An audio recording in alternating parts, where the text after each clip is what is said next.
Allot மணி சேனலுக்கு வருக வருக. நான் செபி ரெஜிஸ்டர்டு ஃபினான்ஷியல் அட்வைசர் கிடையாதுங்க. நான் எஜுகேஷனல் பர்பஸுக்காக என்னுடைய பர்சனல் எக்ஸ்பீரியன்ஸை நான் ஒரு 20 வருஷமாக மார்க்கெட்டில் இருக்கேன். அதை தான் உங்கள்கிட்ட ஷேர் பண்ணுறேன். நீங்கள் எந்த முடிவு எடுக்கிறதா இருந்தாலும் உங்கள் நிதி ஆலோசகரை அணுகி அதுக்கப்புறம் பணத்தை போடுறதை பற்றி முடிவு பண்ணுங்கள். நன்றி. அலாட் மணி சேனலுக்கு வருக வருக. இந்த சேனலுக்கு இன்னும் நீங்கள் சப்ஸ்கிரைப் பண்ணலைன்னா தயவு செஞ்சு சப்ஸ்கிரைப் பண்ணிக்கோங்க. பெல் பட்டனையும் கிளிக் பண்ணிக்கோங்க.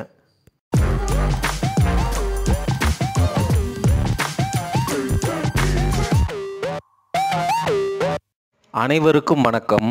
நம்ம வீடியோக்களில் தொடர்ந்து கோர் டிஃபென்சிவ் ஸ்ட்ராட்டஜி இதில் நீங்கள் best large cap blue chip பங்குகளை நல்ல வேல்யூவேஷனில் பிடிக்கணும், விலை அதிகமாக கொடுத்து வாங்கிடக்கூடாது, நல்ல வேல்யூவேஷனில் பிடிச்சிட்டு தொடர்ந்து நீங்கள் போர்ட்ஃபோலியோவை பில்டு பண்ணணும். இதில் எந்த மாதிரி லார்ஜ் கேப் ப்ளூ சிப் கம்பெனிகளுக்கு 5% வரைக்கும் அலோகேஷன் கொடுக்கணும், எந்த மாதிரி கம்பெனிகளுக்கு எவ்வளவு அலோகேஷன் கொடுக்கணும் அப்படிங்கிற மாதிரி தொடர்ந்து பேசிக்கிட்டே வர்றோம். கூடவே இருக்கிற செவ்வாழ இப்படி லார்ஜ் கேப் ப்ளூ சிப் பங்குகள் அப்படின்னு மட்டும் பொதுவாக சொல்கிறியே, ஓ மைண்டில் எந்தெந்த ஸ்டாக்கெல்லாம் மனசில் வச்சு இதை பற்றி பேசுகிற அப்படிங்கிற கேள்வி உங்களுக்குள்ளே எழுந்திருக்கும். அதுக்கான விடையை பல வீடியோக்களில் முன்னாடியே கொடுத்துருக்கேன். பட் இருந்தாலும் இந்த வீடியோ பதிவில் என் மனசில் லார்ஜ் கேப் ப்ளூ சிப் பங்குகள் அப்படின்னா இந்தந்த பங்குகள் தான் அப்படிங்கிற லிஸ்ட்டை கொடுத்துட்டு அந்த லிஸ்ட்டை குயிக்காக ரிவ்யூ பண்ணியும் இந்த வீடியோ பதிவில் பேச போகிறேங்க. ஸ்ட்ரெயிட் ஃபார்வர்டாக பல முறை சொல்லிட்டேன். பட் இருந்தாலும் இந்த வீடியோ பதிவில் ஒரு முறை மறுபடியும் திருப்பி சொல்லிடுறேன். என்ன அப்படின்னா, ஸ்டாக் மார்க்கெட்டில் நீங்கள் வெல்த்து கிரியேட் பண்ணணும்னு வர்றீங்க, நிறையா காசு சம்பாதிக்கணும் அப்படிங்கிறது தான் வெல்த்து. வெல்த்துங்கிறது சொத்து. உங்களுக்கு அதிகமாக காசை பெருசாக கிரியேட் பண்ணணும். சும்மா வாங்கி வச்சுட்டு 10 நாளில் விற்கிறது, 10 மாதத்தில் விற்கிறது, அல்லது 10% லாபம் வந்தால் விற்கிறது, இந்த மாதிரி ஸ்ட்ராட்டஜியெல்லாம் பண்ணிங்கன்னா ஸ்டாக் மார்க்கெட்டில் நீங்கள் வெல்த்து கிரியேட் பண்ண முடியாது. அசட் அலோகேஷனில் ஸ்டாக் மார்க்கெட்டுக்கு கொண்டு வர்ற காசை 10 வருஷத்துக்கு தேவையில்லாத காசான்னு உறுதி செஞ்சுக்கோங்க.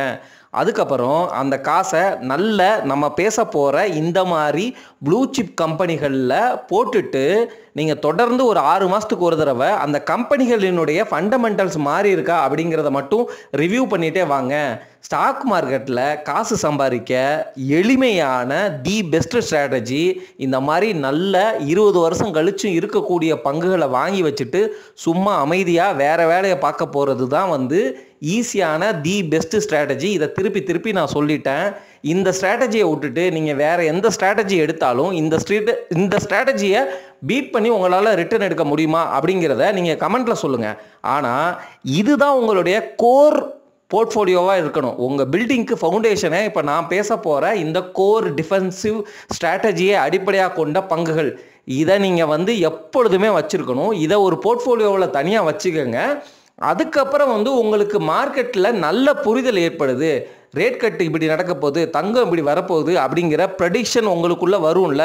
அப்போ நீங்கள் என்ன பண்ணணும்னு நினைக்கிறீங்க, சரி இந்த இடத்துல என்ட்ராகி இவ்வளவு லாபம் பார்த்தா வெளில வந்துடலாம் அப்படிங்கிற மாதிரி ஸ்விங் ட்ரேட் அப்ரோச்னால் நீங்கள் ஸ்டாக்கு மேலே போயிட்டு கீழே வருது அந்த மாதிரி விற்று வாங்கினீங்கன்னா பிஹேவியரே மாறி போயிருங்க. நான் சொல்ல வர்றது என்னென்னா, உங்கள்கிட்ட தேவையில்லாத காசு, பட் இருந்தாலும் எலிவேஷன் ரொம்ப அதிகமாகிருச்சு. அதாவது என்னென்னா, 100 ரூபாய்க்கு வாங்குறீங்க, ஒரே மாதத்தில் 140 ரூபா போயிருச்சு. உங்களுக்கு ஃபண்டமெண்டலாக எந்த சேஞ்சும் நடக்கலை, கம்பெனி அப்படியே தான் இருக்குது, புதுசாக எந்தவித பெரிய நியூஸும் வரலை, நீங்கள் வெயிட் பண்ணி பார்க்குறீங்க. இட் இஸ் ஜஸ்ட்டாக ட்ரேடிங் எஃபெக்ட்டு. அதாவது நிறையா பேர் இந்த ஸ்டாக்கை ஷார்ட் பண்ணி வச்சுருந்தாங்க, இப்போ தான் மேலே ஏறி இருக்குது அப்படிங்கிற மாதிரி ஷார்ட் கவரிங் ரேலி அப்படிங்கிறத நீங்கள் புரிஞ்சுக்கிட்ட ஒரு முதலீட்டாளராக இருக்கிற பட்சத்தில், அல்லது அந்த அளவு எக்ஸ்பர்ட்டான ஒரு பர்சனாக மாறுற பட்சத்தில் நீங்கள் ரிஸ்க் எடுப்பீங்க. அந்த ரிஸ்க் உங்களுக்கு நெகட்டிவாக கூட போய் லாஸை உண்டாக்கலாம். அப்போ லாஸை 10%, 15% அப்படின்னு கட் பண்ணிவிட்டு அந்த லாஸை அக்செப்ட் பண்ணிட்டு வெளில வரணும். ஆனால் எக்காரணத்தை கொண்டும் இந்த கோர் டிஃபென்சிவ் போர்ட்ஃபோலியோவை நீங்கள் டச் பண்ணவே கூடாது. 20 வருஷத்துக்கு அதை அப்படியே விட்டுறணும். ஒருவேளை நீங்கள் இந்த விற்று வாங்குகிற ஸ்ட்ராட்டஜியில் பண்ணக்கூடாது அப்படிங்கிறது தான் என்னுடைய தாழ்மையான வேண்டுகோள். பட் இருந்தாலும் பெரிய எக்ஸ்பர்ட்ஸ்லாம் மார்க்கெட்டை ஓரளவு டைம் பண்ணுறாங்க, ப்ரெடிக்ட் பண்ணுறாங்க. உதாரணமாக இந்த செப்டம்பர் அக்டோபர் 2024 டைமில் GDP to market cap ratio 140 150 போயிடுச்சு. அப்போ மார்க்கெட் ஓவர் வேல்யூவாக இருக்குது அப்படிங்கிறதுக்காக எல்லா ஸ்டாக்கையெல்லாம் எக்ஸ்பர்ட்ஸ் விற்கலை. எதெல்லாம் ஓவர் வேல்யூ ஜோனில் உள்ள ஸ்டாக்ஸோ அதில் ஒரு போர்ஷனை எடுத்து விற்று காசாக மாற்றி வச்சிட்டாங்க. அந்த மாதிரி ஸ்ட்ராட்டஜிஸை நீங்கள் அடாப்ட் பண்ணுங்கள். அதுக்கு நீங்கள் மார்க்கெட்டில் எக்ஸ்பர்ட்டாக இருக்கணும், நாலேஜ் நல்லா இருக்கணும்.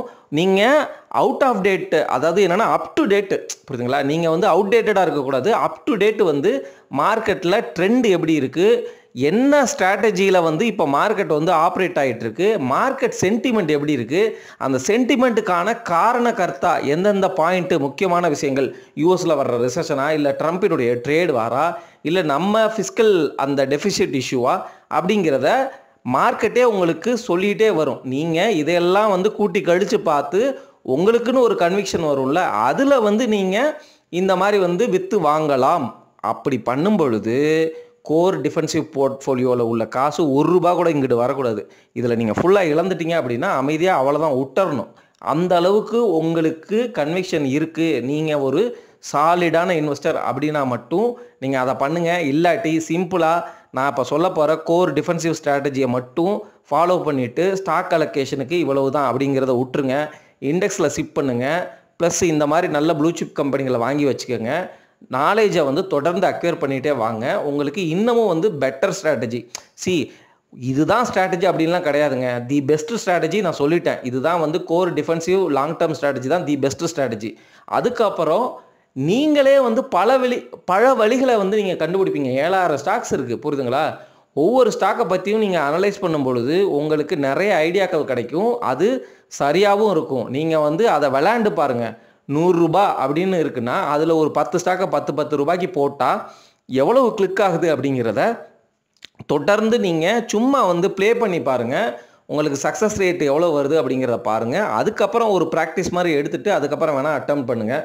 நம்ம பேச வந்த அந்த ஸ்டாக்ஸ் லிஸ்ட்டை இப்போ பார்த்துடலாம். என் மனசில் இருக்கிற அந்த பெஸ்ட்டு ப்ளூ சிப் ஸ்டாக்ஸினுடைய பெயர்கள் வந்து என்னென்னா, ஃபஸ்ட்டு வந்து ரிலையன்ஸ் இண்டஸ்ட்ரீஸ். இந்த ரிலையன்ஸ் இண்டஸ்ட்ரீஸில் அந்த க்ரூட் ஆயில் வந்து ஈவியாக மாறுற ஒரு பிரச்சனை, ப்ளஸ்ஸு ரிலையன்ஸ் இண்டஸ்ட்ரீஸில் கடன் இருக்குது, சரிங்களா?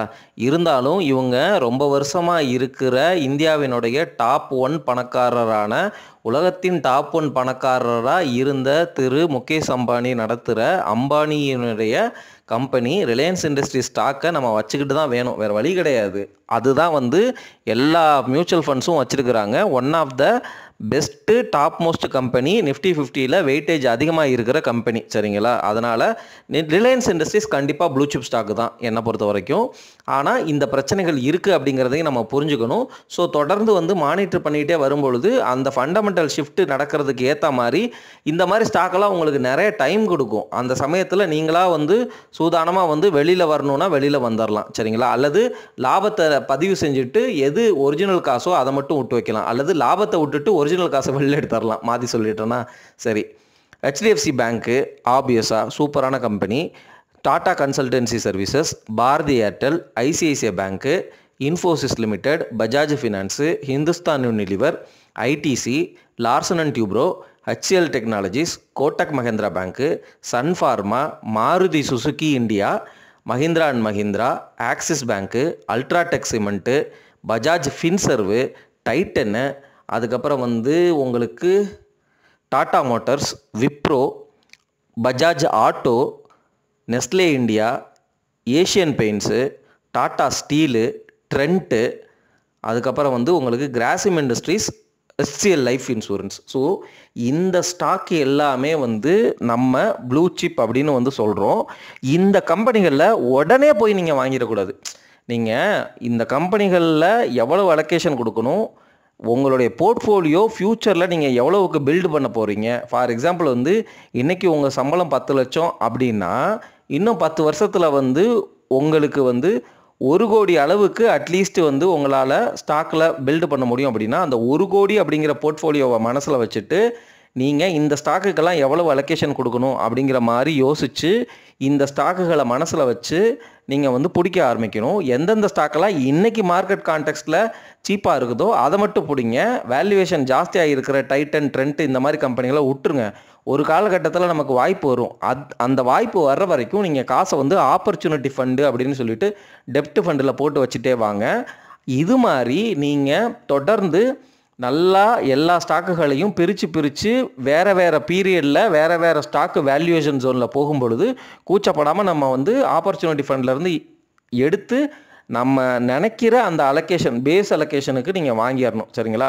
ஒருவேளை நம்ம வாங்கினதுக்கப்புறமும் அந்த ஸ்டாக்கு எந்தவித ஃபண்டமெண்டல் ஷிஃப்ட் ரீசனும் இல்லாமல் சும்மா வந்து மிஸ்ப்ரைஸிங்கில் கீழே போகுது அப்படிங்கிறது கன்விக்ஷன் உங்களுக்கு தெரிஞ்சிச்சு அப்படின்னா நீங்கள் 5% அப்படிங்கிற அந்த அலோகேஷனை கூட்டி 8% வரைக்கும் கூட கொண்டு போகலாம். உங்ககிட்ட பேக்கப் நல்லா இருக்குது அப்படின்னா 10% வரைக்கும் கூட கொண்டு போகலாம். அதுக்கு மேலெலாம் கொண்டு போயிடாதீங்க, ரொம்ப ரிஸ்க்கு.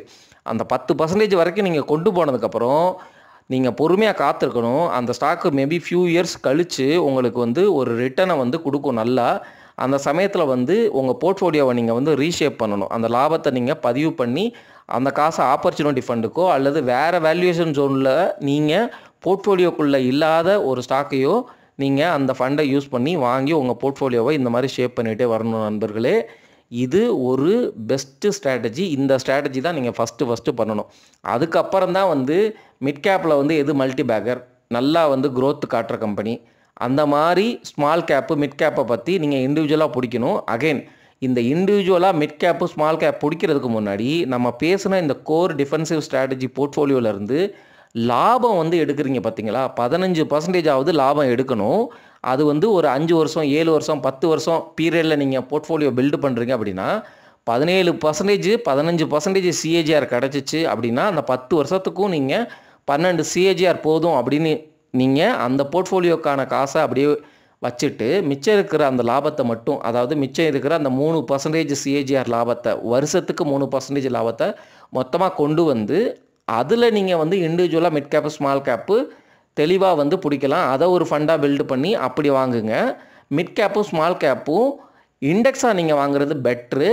ஆனால் இண்டெக்ஸை இப்போ வாங்கலாமா அப்படின்னு கேட்டால் வேல்யூவேஷன் ஜோனில் இல்லை. அப்போ வேல்யூவேஷன் ஜோனில் எப்போ பிபிஐ ரேஷியோ வந்து கரெக்ட் ஆகுதோ அல்லது அதனுடைய சார்ட்டை பாருங்கள், டவுன் ட்ரெண்டில் வந்து போகும். அந்த டவுன் ட்ரெண்டில் அட்லீஸ்ட் ஒரு 20% கரெக்ஷன் வர்ற வரைக்கும் வெயிட் பண்ணி நான் பிடிப்பேன். இது பர்சனலாக வந்து நான் இப்படி தான் பண்ணுறேன்.